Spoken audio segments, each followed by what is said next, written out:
A very good morning, children.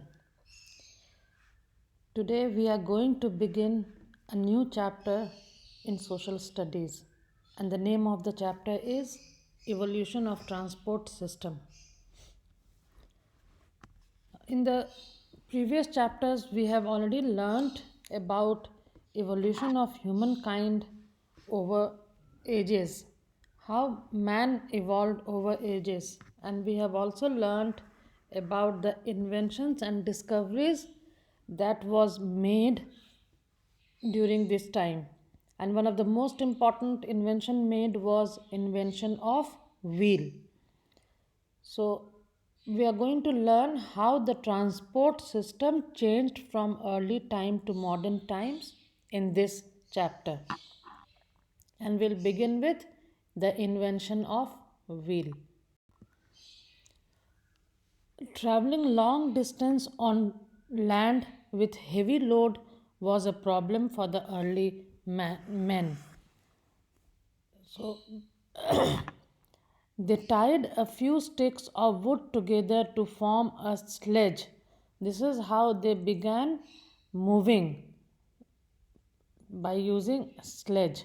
They started carrying loads on sledges. They also used animals to pull the sledge.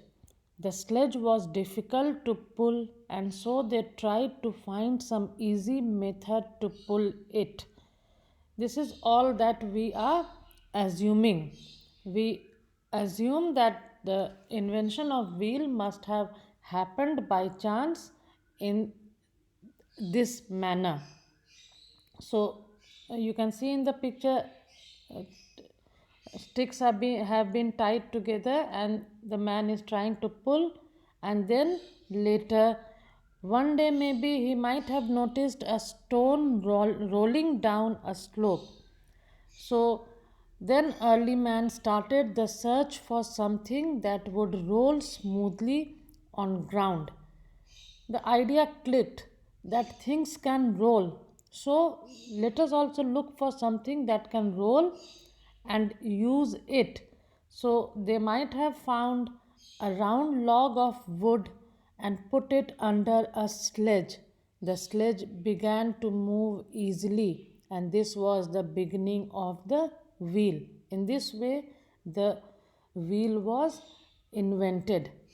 Early men improved on the round log of wood and turned it into the shape of wheels. By putting the wheel under a cart, they made a wheel cart, and later they needed pots to store grains, so they started making pots from clay using a wheel which was called the potter's wheel. So it is said that necessity is the mother of all invention. So we can see here that as their needs changed, they started inventing newer things. Trade and voyages. After the discovery of wheel, men began going to distant places. Earlier, the trade took place on the basis of the barter system, and we have learnt about barter system. What was barter system? It was a system under which one commodity was exchanged for another commodity. So, with the passage of time, barter system was replaced by the use of money. Coin money came into circulation, and people started using money for buying and selling things. Use of money in trade helped it to flourish. People came to know about profit making, and the main motive of traders now became how to earn profits. People started traveling to far off places for the purpose of trade. Now, the concept of voyages also became popular in late medieval period. People wanted to know about distant lands. They wanted to explore the world and move to places which they had not moved before, known before. Prince Henry, the navigator of Portugal, encouraged sailors to visit distant places by sea route. And one of the first famous explorers was Vasco da Gama. Vasco da Gama reached Calicut in India in 1498. And when he returned to Portugal, he had carried with him cargo of spices, and these were worth 60 times the cost of the trip. So the king received him with great honor. It made people very happy, and they came to know about India and its richness. Columbus, an Italian sailor, discovered America in 1492. Magellan, a Portuguese sailor, went around the tip of South America.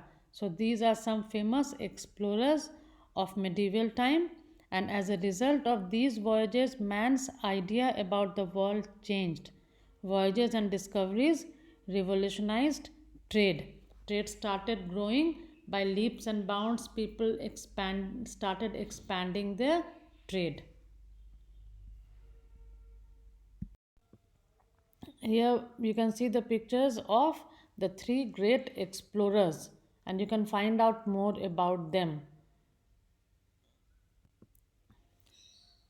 Now, after the discovery of wheel, the next most important invention was the invention of steam engine. The steam engine was discovered by Thomas Newcomen made the first steam engine, but it was the steam engine designed by James Watt that proved to be very popular and effective. The steam engine was used to run rail engines, and with time, the steam engine was replaced by engines that used petrol, diesel, and electricity. They are used even today to run trains and a variety of vehicles on land, water, and air. So, petrol, diesel, and electricity, they are the most commonly used fuel even in today's world.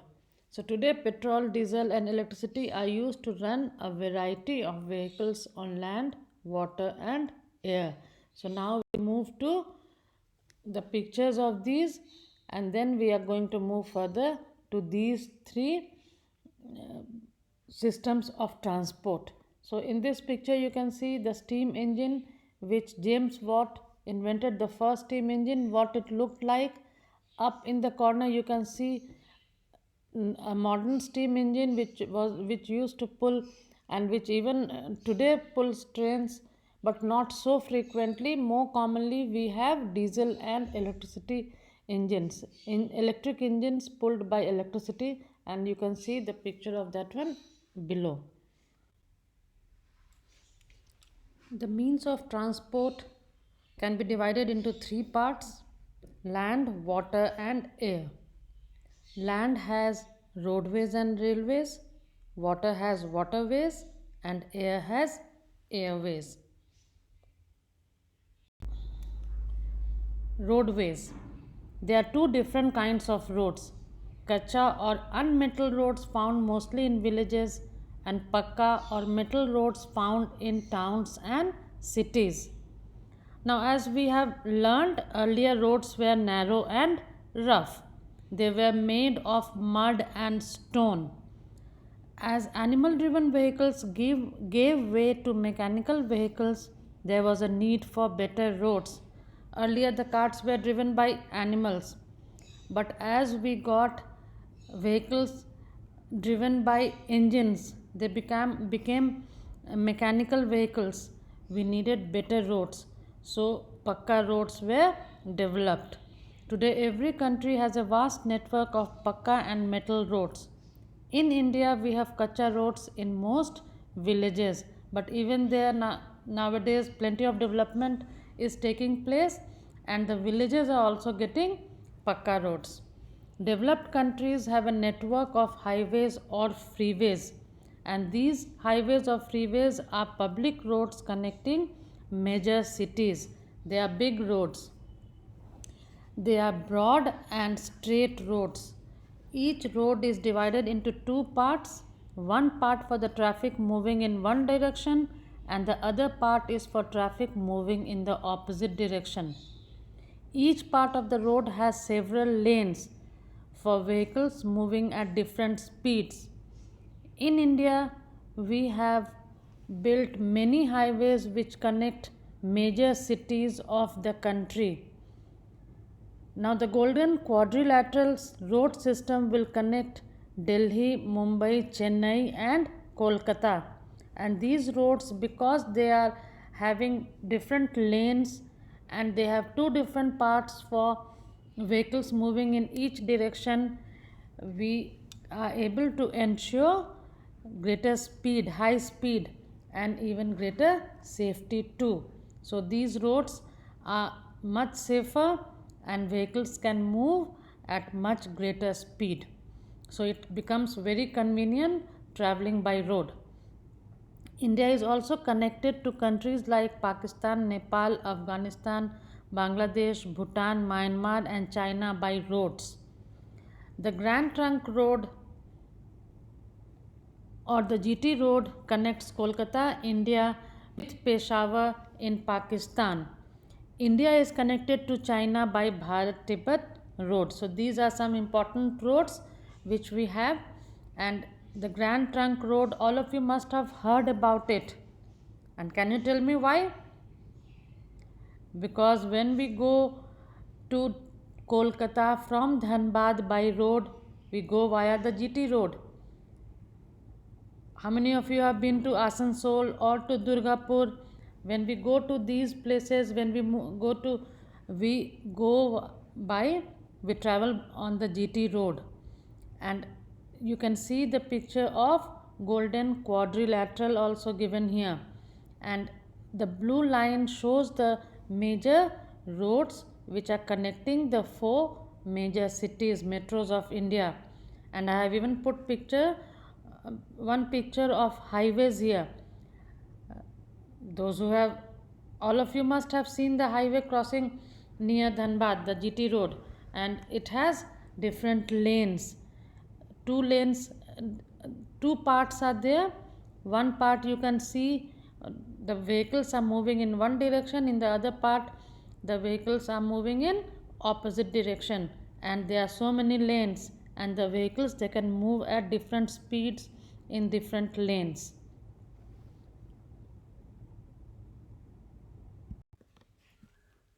Now, trains are the most popular means of public transport in India. So we have moved to railways now, and as we all know, trains are a very popular means of transport. All of us must have uh, traveled by train. They are also useful in carrying bulky goods over long distances. And compared to other means of transport, they are cheap, they are safe, and they are comfortable. They carry both passengers and goods over long distances, and this is pretty quickly. You can travel in a train. Nowadays, we have fast trains, we have passenger trains, we have fast trains, we have super fast trains, and for traveling to long distances, these are very convenient. They are useful in carrying bulky and heavy goods too. The railways were introduced in India by the British, and the first train ran between Mumbai, that time it was called Bombay, and Thane in 1853. Today, India has the largest network of rails in Asia and the second largest in the world. And there are similar interesting train facts which I have put here. Shatabdi and Rajdhani trains are super fast trains. They have speeds of over 100 kilometers per hour. In Europe and North America, the railway network is very well developed. The Channel Tunnel links France with United Kingdom. This tunnel is under the English Channel. You can see I have put pictures of that too. When we move, we can see that. And in the USA and Canada, many trains connect cities on the Atlantic coast with those of the Pacific coast.